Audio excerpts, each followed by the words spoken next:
शुष्कोन्मण्डलं कृत्वा तदुपरि नैवेद्यपात्रं निधाय गायत्रीमन्त्रेण पात्रान् सम्प्रोक्ष धेनुमुदरां प्रादुर्श ग्रासमुद्रायां ऋतन्त्वा सत्येन परिसिञ्चामि नैवेद्यं निवेदयामि।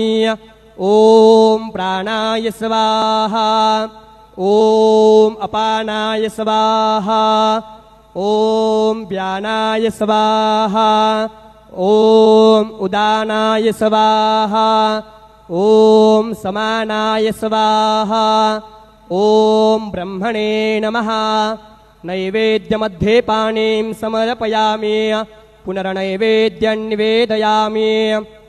ॐ प्राणाय स्वाहा ॐ अपानाय स्वाहा ॐ व्यानाय स्वाहा ॐ उदानाय स्वाहा ॐ समानाय स्वाहा ॐ ब्रह्मणे नमः।